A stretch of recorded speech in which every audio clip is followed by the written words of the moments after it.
मैं प्रभु का धन्यवाद देता हूँ इस सुबह के समय प्रभु के चरणों में आने के लिए प्रभु ने मौका दिया। आइए आज के वचन मनन के लिए वचन संहिता 119 उसका 37वां वचन हम पढ़ें। मेरी आंखों को व्यर्थ वस्तुओं की ओर से फेर दे, तू अपने मार्ग में मुझे जिला। उर्दू में ज़बूर 119 उसका 37। मेरी आंखों को बुतलान पर नजर करने से बाज रख और मुझे अपनी राहों में जिंदा कर। आज हम जो वचन पर ध्यान दे रहे हैं, व्यर्थ बातों से नजरें हटाने वाली आंखों के बारे में है।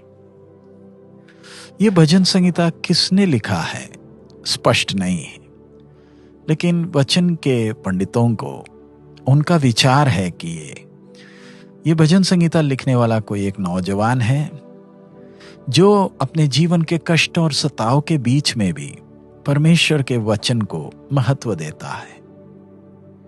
उसके ऊपर अधिकार रखने वाले कईयों के द्वारा उसके जीवन में वचन को महत्व देने के कारण कई समस्याओं का वो सामना कर रहा है। और इधर हम देखते हैं उसकी सच्ची प्रार्थना। वो अपने अंदर के उस संघर्ष को समझता है और चाहता है कि परमेश्वर को प्रसन्न करने वाला एक जीवन बिताए। उसे मालूम है कि यह संसार व्यर्थ बातों से भरी हुई है और ये व्यर्थ बातें थोड़ी देर की खुशी देते हुए ध्यान खींचने का कोशिश कर रही है।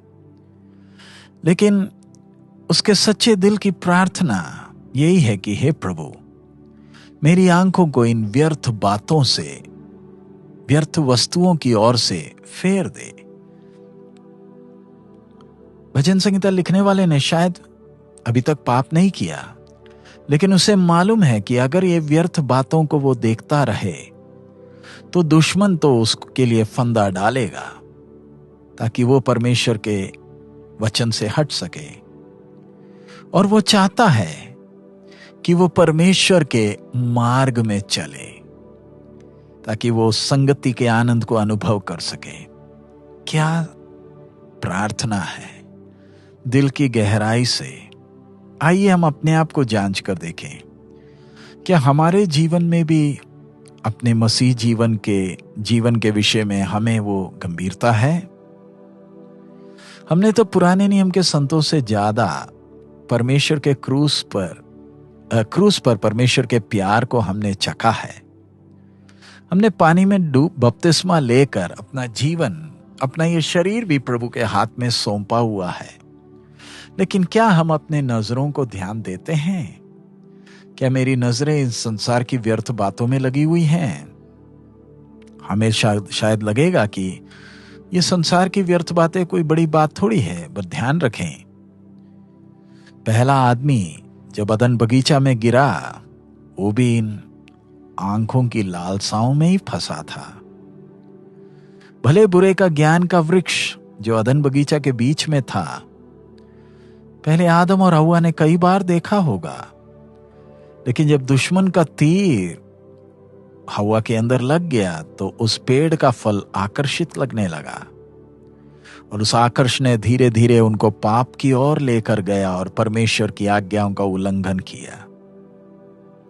परमेश्वर ने जब अपनी प्रजा इस्राएल को भी अपनी व्यवस्था दी थी तो साफ साफ राजा को आज्ञा दिया था कि संसार का सोना और चांदी ने उसे आकर्षित नहीं करना है, संसार के धन दौलत से दूर रहना है, नहीं है तो इस संसार का आकर्षण बाद में फंदा बनेगा। और हम जानते हैं किस प्रकार राजा सुलेमान इस संसार की व्यर्थ बातों में कैसे फंस गया और अपने देश को भी बर्बादी तक पहुंचाया। कितनी दुख की बात है। ये वही व्यक्ति है जिसने परमेश्वर से ज्ञान पाया था, चुने हुए राज्य को चलाने के लिए चुना गया था, लेकिन खुद फंदे में फंस गया। कारण संसार की व्यर्थ बातों से वे अपनी नजरें हटा नहीं पाया। पड़ोसी देशों में उनके सोने और घोड़े के पीछे गया और वापसी में वहां से राजा की बेटियों को लेकर आया, उन्हें अपनी पत्नियां बनाया और उन्होंने उसे परमेश्वर के मार्ग से भटकाया। क्या अच्छा जीवन था आरंभ में, कितना दयनीय, कितना दुखी अंत है। हमारे जीवन में ऐसा ना हो। आइए हम प्रभु से प्रार्थना करें कि हमारी नजरों को प्रभु व्यर्थ बातों से हटाए। बेशक वो हमें आकर्षित लगते होंगे, हमारी नजरें परमेश्वर की महिमा को ध्यान दे, उसके मार्गों में हम चलें और हमारा जीवन उसके नाम की महिमा कर सके।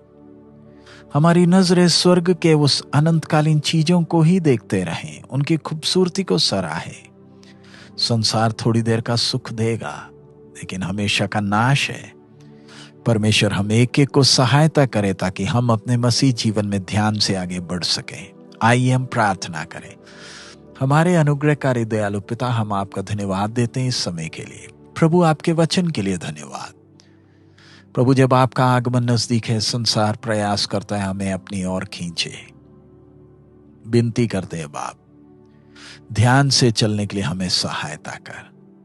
संसार के आकर्षण हमारे लिए फंदा ना बने, लेकिन प्रभु भय और भक्ति के साथ आपको प्रसन्न करने वाला जीवन बिताने के लिए हमें मदद करें। आपकी आशीष हमें एक एक के जीवन में बनी रहे। यीशु मसीह के मधुर नाम से मांगते हैं, आमीन। हमारा प्रभु अति शीघ्र आ रहा है। आइए हम ध्यान से अपने दौड़ को पूरा करें। संसार की व्यर्थ बातें हमें आकर्षित ना कर पाए। प्रभु की आशीष हम सबके जीवन में बनी रहे। मारानाथा।